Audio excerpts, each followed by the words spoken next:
Hey everyone, it's Jalian.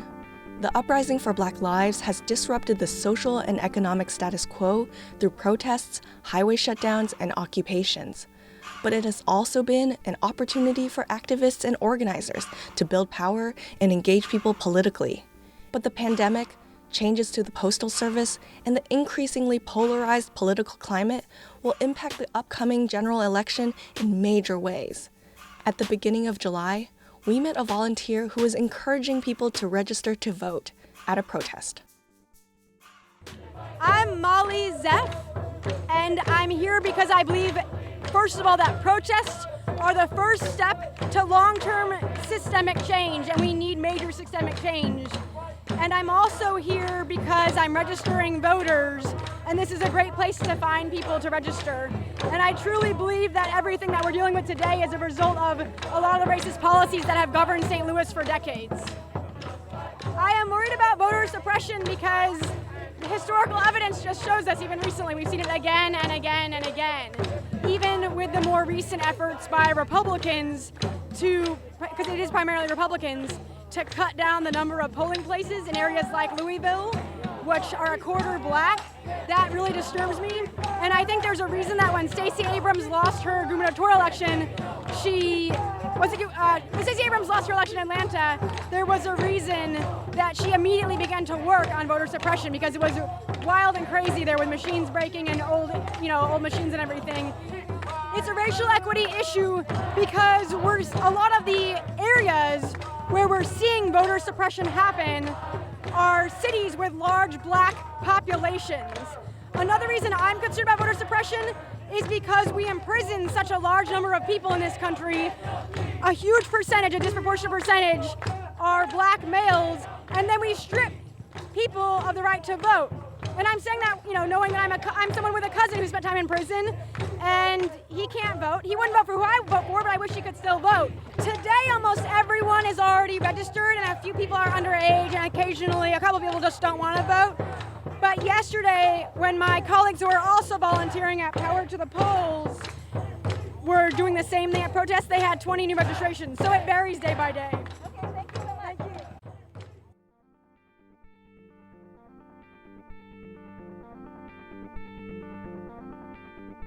Being registered to vote is just the first step to making one's voice heard in the upcoming general election. And it can be hard to figure out how to vote safely and securely during a pandemic. So in this episode, we hear from a state representative who helped to come up with new absentee and mail-in balloting guidelines, and two ministers who are part of multiracial and multi-faith coalitions that engage voters and increase voter turnout. From St. Louis Public Radio and PRX, this is We Live Here.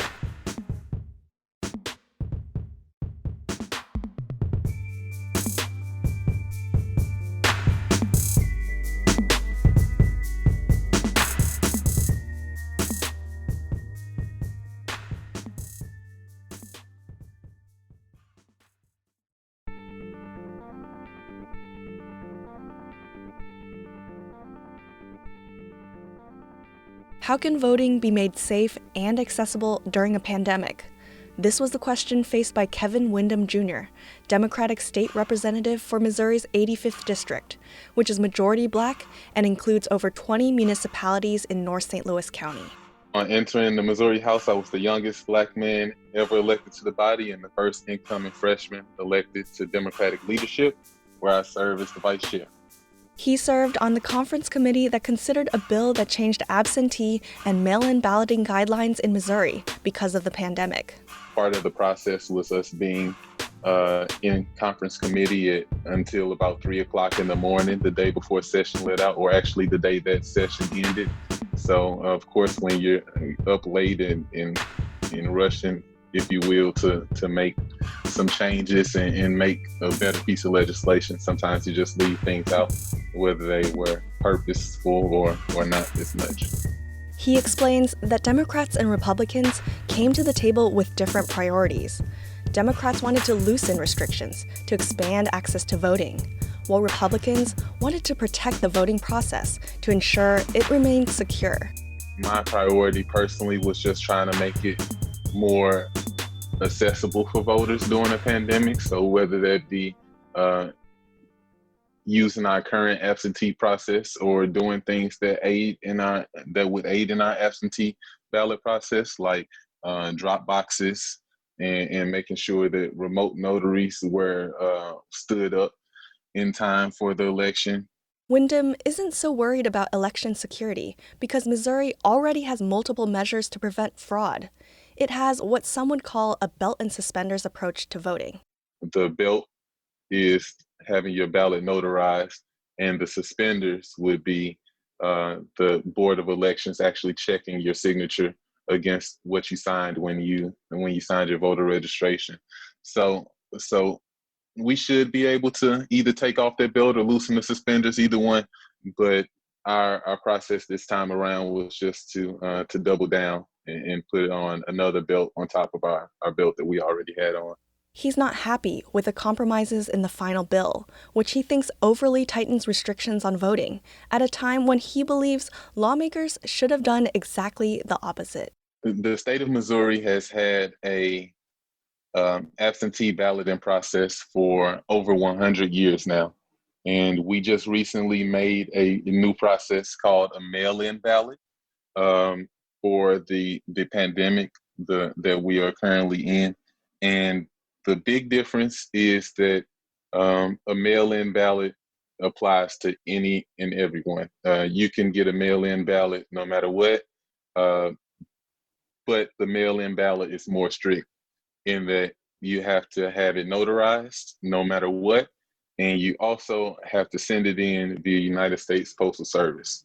This change to mail-in balloting takes Missouri from being one of 7 states that require an excuse to vote by mail to being one of a majority of states that offer a no-excuse vote-by-mail option.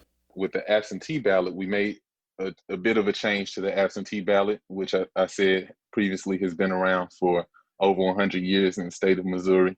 But we made some changes to it to make it where folks who are in the at-risk category for succumbing to COVID-19, they would be able to get their vote via absentee without having their ballot notarized. So it takes out a little bit of the worry of having to come in contact with an additional person in a notary.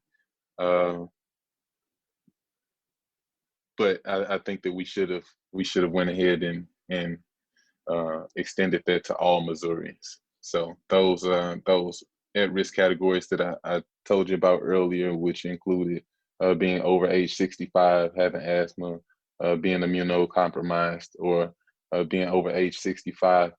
And I'd be remiss if I didn't talk about a lot of those at-risk categories.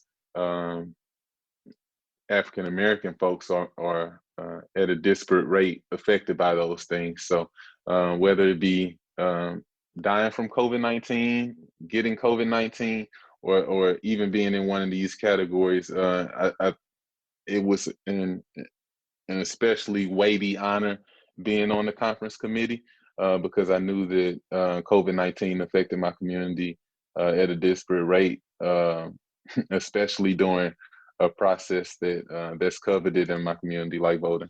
But Wyndham thinks that having an absentee balloting option with excuse and no notary, alongside a vote-by-mail option without excuse and notary required, is confusing. And he's worried about the consequences of requiring that mail-in ballots be mailed without the option to submit them in person, especially given the major changes to USPS funding and processes made by the current administration. His advice for Missourians who want to vote by mail is to submit their ballot as soon as possible.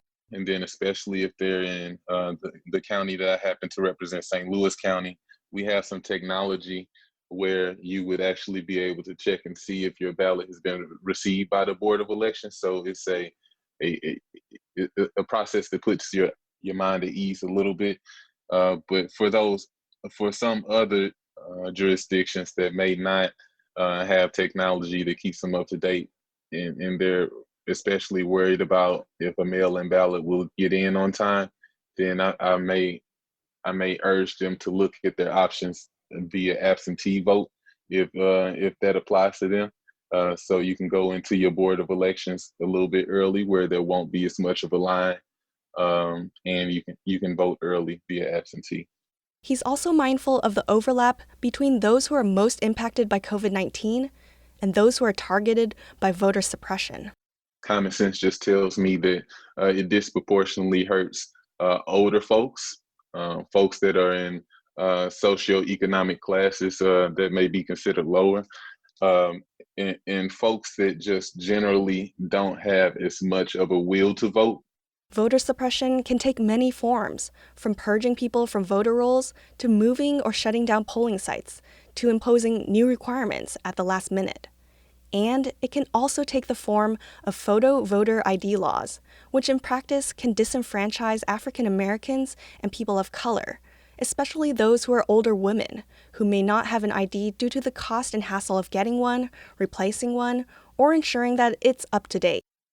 So when we have confusing voter ID laws as opposed to photo voter ID laws and things like that, uh, it can discourage someone from voting just by having to go and then come back, as opposed to someone who has a passport because they're in a what we consider a higher socioeconomic class and travel more frequently.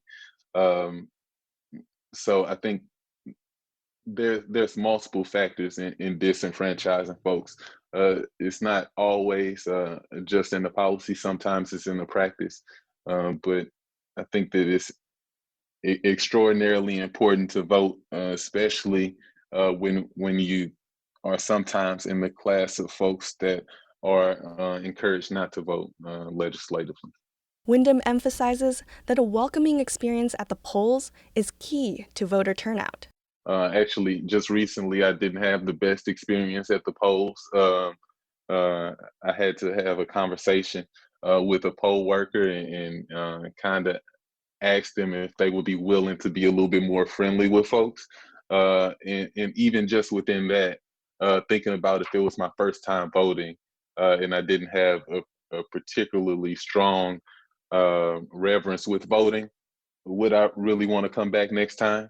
There are policy changes that can increase access to voting as well. Same day voter registration at the polls, automatic voter registration, whether it be ranked choice voting. A lot of these things just make folks more engaged with the process and really able to to be a more active part of the process. Even I think proposals like strengthening the right for folks who are jailed but not yet convicted to be able to vote. I think it's a lot of policies out there that aid in folks voting. They just don't necessarily always get a lot of airtime or a lot of time, especially in our legislature. He's been focusing on engaging and educating his peers politically through social media and helping them connect the dots between policies drafted at the Capitol and the issues that impact them every day. My grandmother bought a house in Hillsdale in the late 60s, and it was a beautiful neighborhood, and eventually the neighborhood kind of lost its luster, and here now there's some potholes in the streets, and there's some buildings that and some homes that may be decaying. Still beautiful people in the community. However, when you see structural decay, or when you kind of over the course of a couple of decades see the school district that was once a notable school district in the region in Normandy kind of struggle, or once you see economic development jump from one part of the county to the other, or home values drop and not a lot of response or help from the government, I think that aids in voter suppression quite a lot. Because you got people that think that voting doesn't matter for those reasons, and that they don't see how voting does impact their life. Then it comes around for a young person like myself to try to bring it back around, and how sometimes a friend of mine says, even if you don't do politics, politics will do you, and trying to really bring that home to folks. So I think that one way to aid in relieving voter suppression would be to give folks something to vote for. When it comes to finding the motivation to press on through long debates about legislation late into the night in Jefferson City, Wyndham looks toward the memory of his great-grandmother. My great-grandmother, who just passed, is pretty much my inspiration, and pretty much my inspiration for staying in politics, more so than getting involved in politics. But my grandmother passed away last year at 85 years old, and she rarely missed an election. And her being an older person, if she was alive during the COVID-19 crisis, I'm sure it would be something that's nerve-wracking for her, and something that's heart-wrenching for me, knowing that she would have to potentially risk her health in order to take part in her constitutional right that our ancestors have fought for. So it like I said, was an especially weighty honor, and I didn't take it for granted at all. I don't think it was the bill that I would have drafted if I was all alone in a room by myself or with the wish list. I don't think it was the bill that the County Clerks Association would have liked either. But I think it's a decent bill for Missouri, and it kind of shows where Missouri is. As Wyndham continues to represent his constituents at Missouri's Capitol, organizers are on the ground, working to ensure voters are registered and engaged ahead of the November election and for the long haul. So up next, we hear from two ministers who are part of multiracial and multi-faith coalitions that identify the issues that matter to voters and help Black voters access the political process.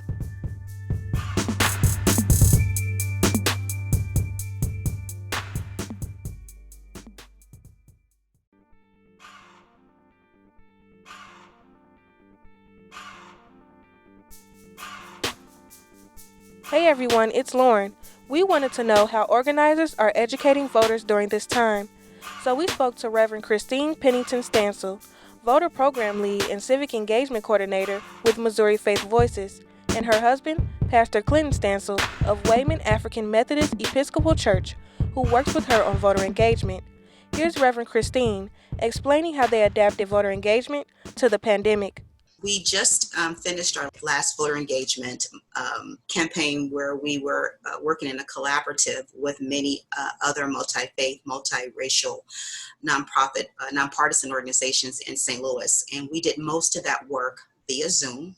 That has been the tool that has helped us. We've done most of our work phone banking because door-to-door was obsolete during the pandemic. And here's Pastor Clinton discussing the impact of engaging voters by helping people meet their basic needs. We've had to tie our vote engagement around COVID-19 activities, such as COVID-19 testing, which we've done.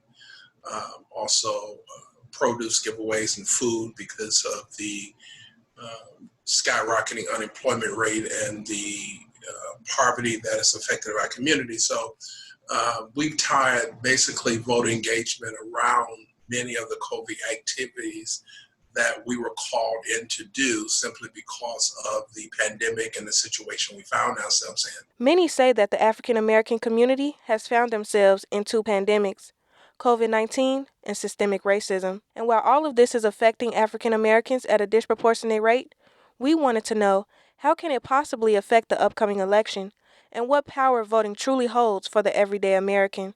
Black Lives Matter now is in the national conversation, and I think that will have an effect on the election as well, because I think you're going to see more African Americans, especially, more energized to go out and vote. Those same persons stayed home in 2016. And I think they're seeing the results of staying home.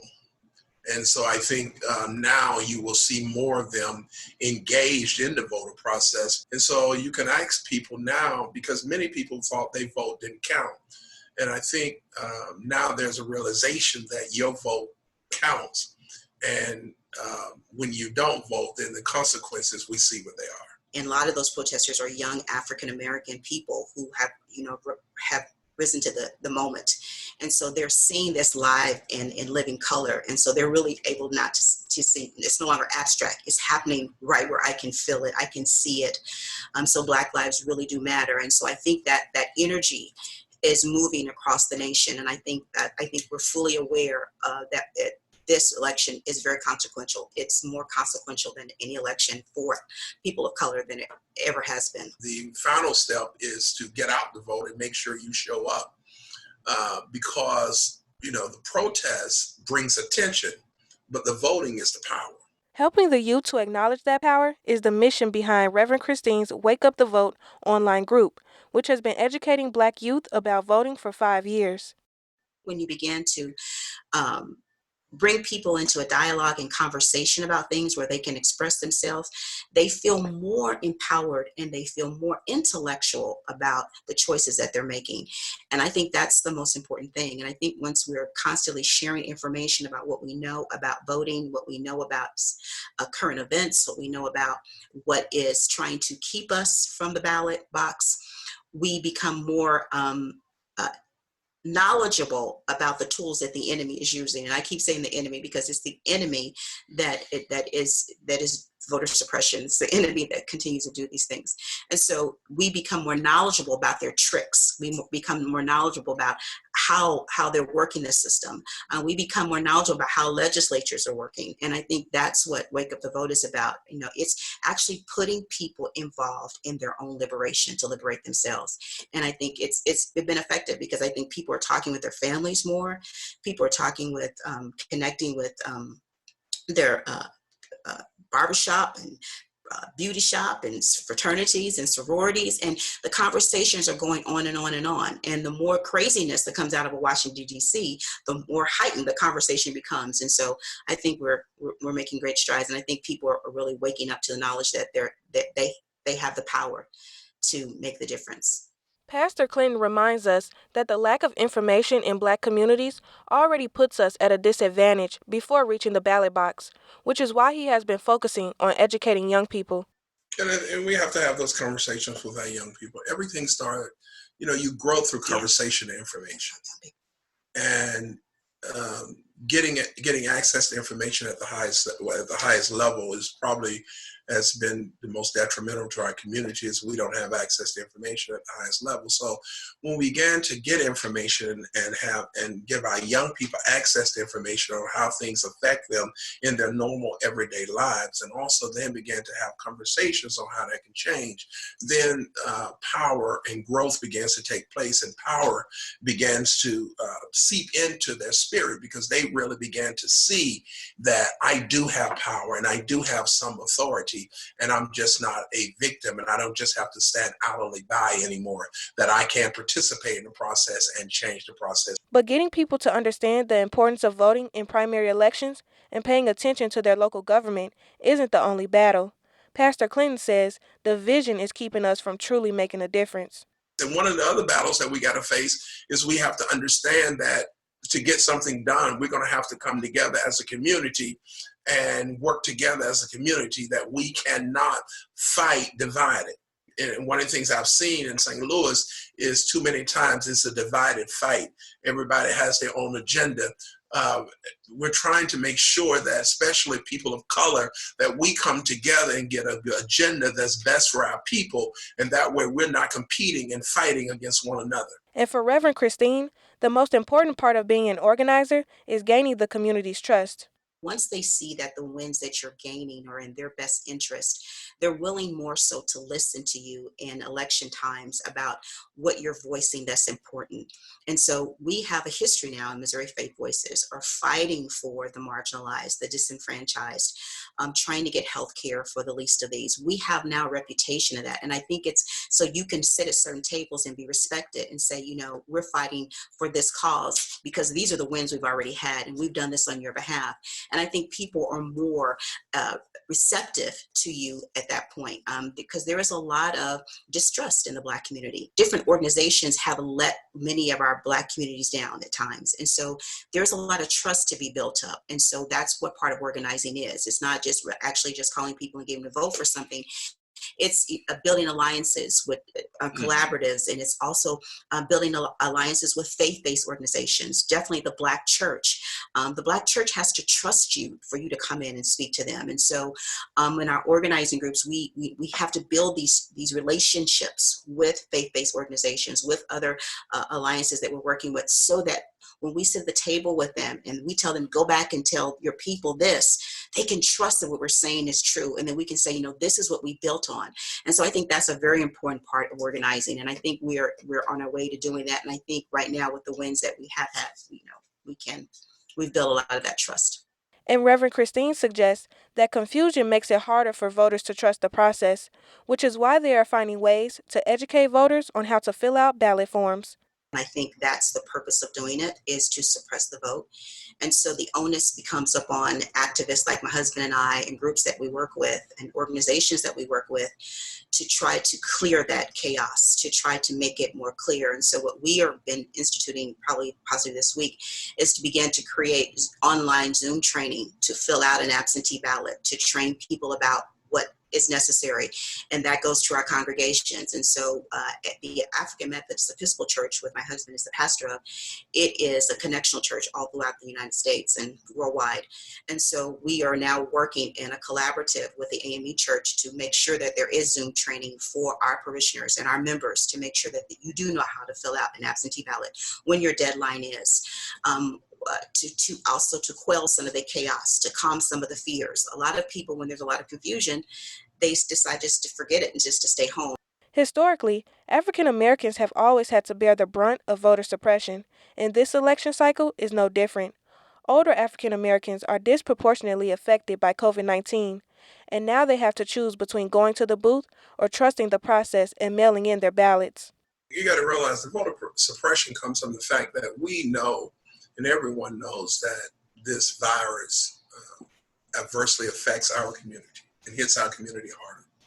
And so there are people who are basing the assumption on, because it hits the African American community and the brown community and the Latino community harder, that most of those people now are going to have to vote either absentee or by mail-in. And so that's where this suppression is coming from.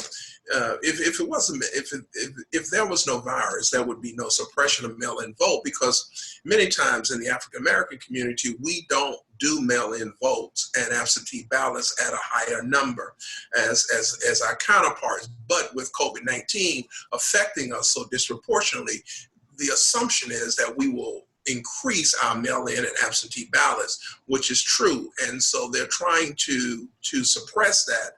And so I think it's dependent upon us to get the information out on how to do mail-in, how to do absentee, and why it is so important. And if you can't do it, show up and wait in line until you vote.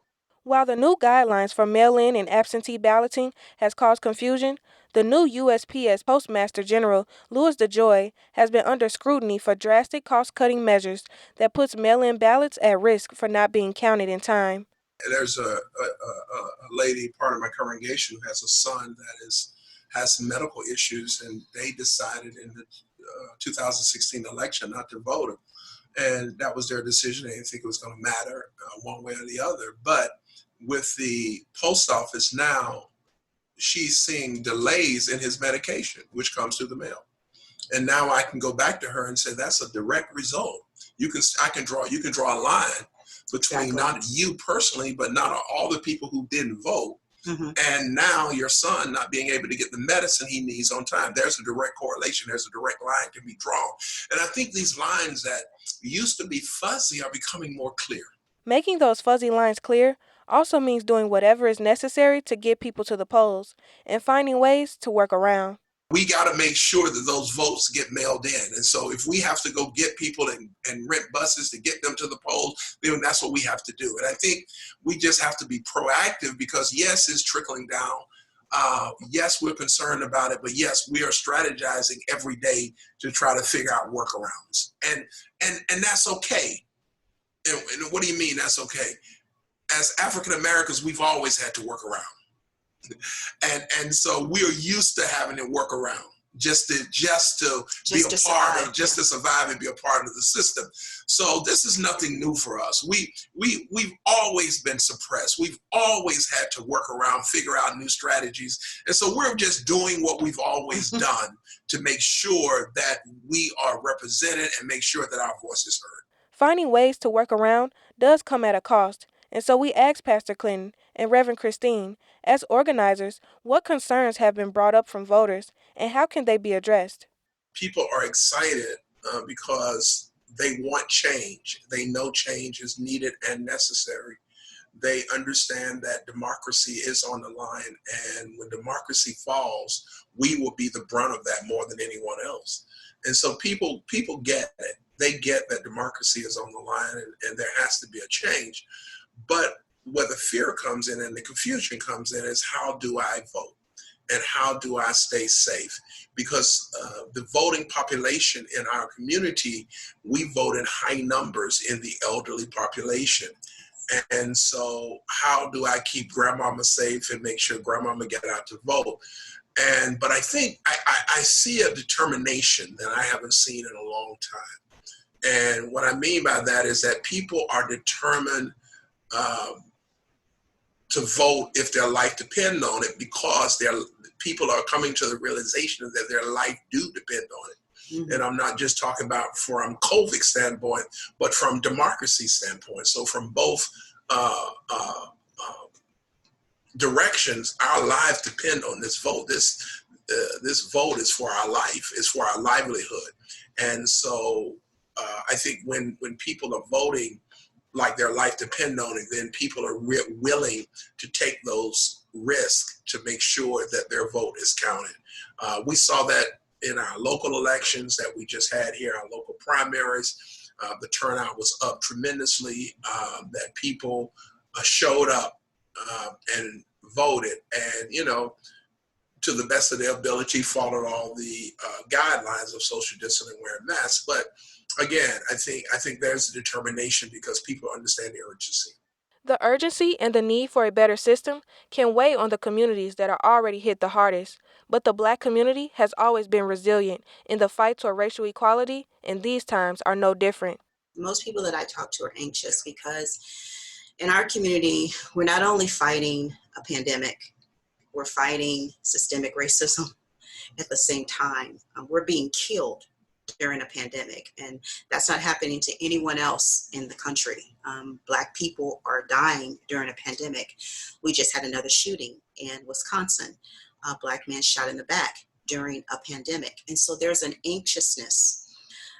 There is a surrealness. There is all wrapped up with an urgency that I have to make my voice heard. I don't know how I'm going to do it.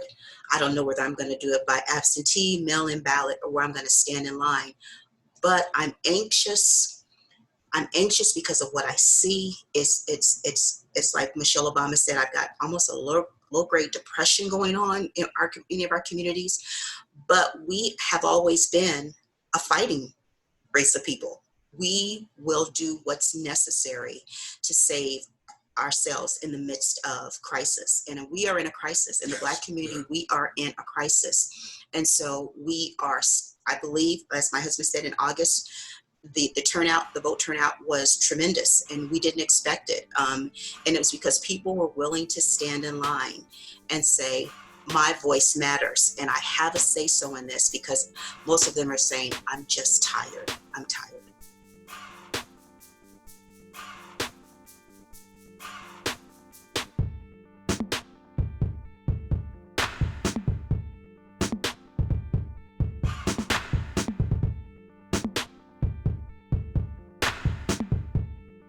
Everything's at stake. And I think with those who fought before me for Black suffrage, the right to vote, they moved around the obstacles. If you look throughout history, they kept fighting, and they just continue to find other avenues and other alliances and other ways to win. Power concedes nothing without struggle, and the struggle continues. And so we're seeing Black suffrage now just in a different way. But most of the strides that we gained and have overcome have come through increased voting, increased turnout. And that's the message that we have to, you don't get, if blacks don't show up to the poll, you don't get a Barack Obama, you don't get a Kamala Harris on a ticket, you don't.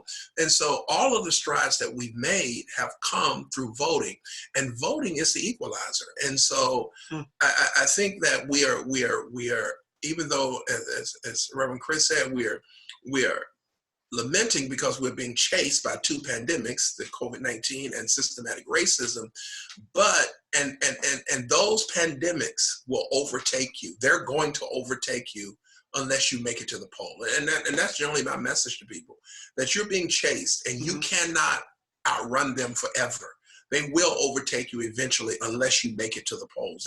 That's your safety to pull that lever and to vote and to have your vote. That's where the change is going to happen. If not, the pandemic is going to continue, systematic racism is going to continue, and it's going to hit your house, your home, your child sooner or later. And so we got to make it to the polls, because that's the only way we're going to put an end to these double pandemics that we're fighting. Reverend Christine and Pastor Clinton see the power of protest and voting as going hand in hand, and when faced with questions about the effectiveness of protests, he turns to the wisdom of Dr. King and the legacy of people like the late Representative John Lewis. Protest is simply the voice of the oppressed, and protest, when you understand that protest brings attention, and many things would have never got done if it wasn't for protest. The Voting Rights Act. The Voting Rights Right got done because of Bloody Sunday. Let's be real. We're teaching and showing people from a biblical perspective and from a historical perspective that you got to pray with your feet. Yes, I am a praying man, but the problem I find with many people is, what do you do after you pray? Prayer gives you power. And once I have the power, now I have the authority to go out and make change. As my hero said, we have to learn to make good trouble. Because at the end of the day, if we don't bring light to a situation, evil, and I can't find a better word, evil triumphs and prospers in darkness. And discrimination, racism, voter suppression, those are evils of our society. And they grow in darkness. And the only way you eliminate them is bring light. And the way you bring light many times to a situation or to a circumstance, that's what protest is. Protest is really just shining a light on the situation.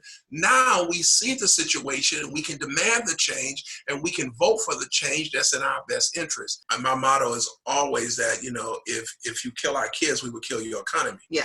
And I mean that when I say that over and over. If you don't stop killing our kids, we won't stop destroying your economy. Yes, that's right. And we destroy it. And so protesting with a purpose and making sure that we're protesting strategically at the right places and affecting the economy, because many of these people, let's be realistic, they only understand dollar signs. Yes, right. And so when you're protesting in front of their businesses and their businesses can't do businesses, and the business owners begin to call the leaders, that's when change began to take place.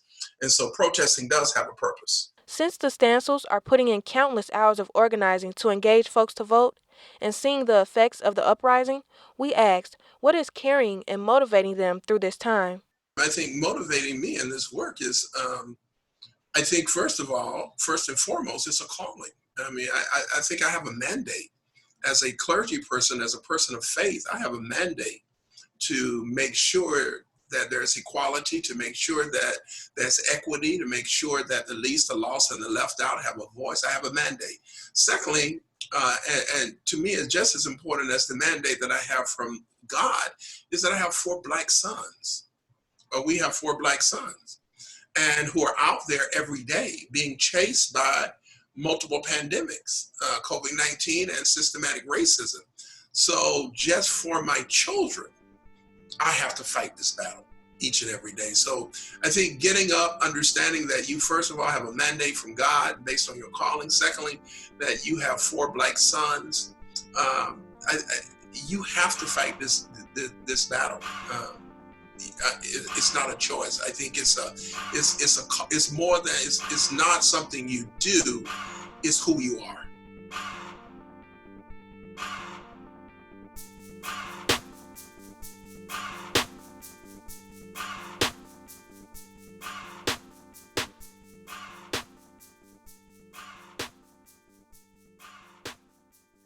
been doing this since I was 14 years old. And I think it breaks my heart to see people lose sight of the power that they have and lose sight of the fact that so many have fought before them for them to have this power. And it just breaks my heart when they don't use it to its full maximum capacity.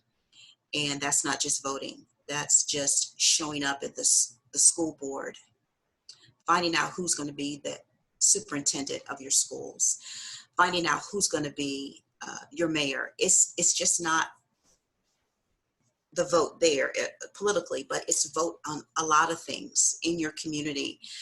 What's going on with your children? Who's in charge of sanitation? Just the small things, and empowering people to understand that all of that matters, who the prosecutor is. And then my last thing is my mom. My mom instilled in me when I was old enough to be able to listen, to sit up in a chair, listen while she was pressing my hair with a hot comb, how important it was to be politically engaged and how important my vote was. She took me to meetings where people were talking about voting. I became saturated with it. And many of my sisters call me her mini me, your mom, her mini me. Because my mom she was from the South. She saw so much that Black people had fought for, and she wanted us to have so much more. And I was the only one that latched onto that. And I think it's in my DNA. So I wake up every morning thinking about a way to empower people around me so that they can be the best they can be, and that this world can be one that they can pass on to their grandchildren and children in the next generation. And I think that's what I fight for most. I have 7 grandchildren too, and I think I'm fighting for their right to live without dying walking down the street. I'm fighting for their right to vote without intimidation, to actually be a man in this country and be respected, and no matter where you are. And so I'm fighting for the next generation. I'm fighting. I always tell people I'm fighting for what's mine. As an American citizen, I have a right. I have an absolute right to economic equality. I have a right to racial equality. I have a right to these things. And so every day I'm getting up fighting for what's mine, for what I'm owed. Just for being an American citizen, for being a person in America. And even though the color of my skin may be my crime, I have a right to certain fundamental things, life, liberty, and the pursuit of happiness. I have a right to that. And I won't settle for anything less.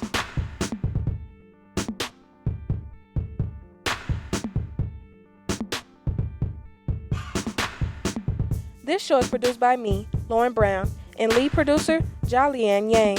As a reminder, the last day to register to vote in Missouri for the November 3rd general election is October 7th, a date that some suggest for requesting your absentee or mail-in ballot. The final deadline for requesting an absentee ballot and submitting a mail-in ballot in Missouri is October 21st at 5 p.m. To request an absentee ballot in Missouri, visit movote.org.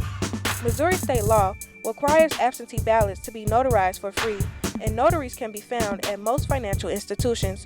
For an updated list of notaries, visit sos.mo.gov/elections/mail-in notary or call the Missouri Secretary of State's office at 800-669-8683.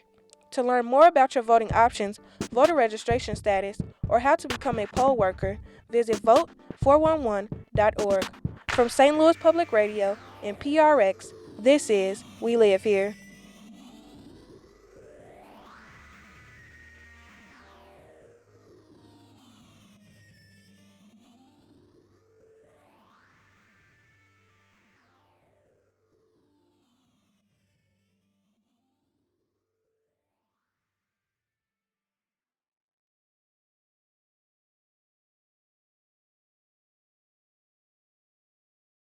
Support for this podcast comes from the Corporation for Public Broadcasting.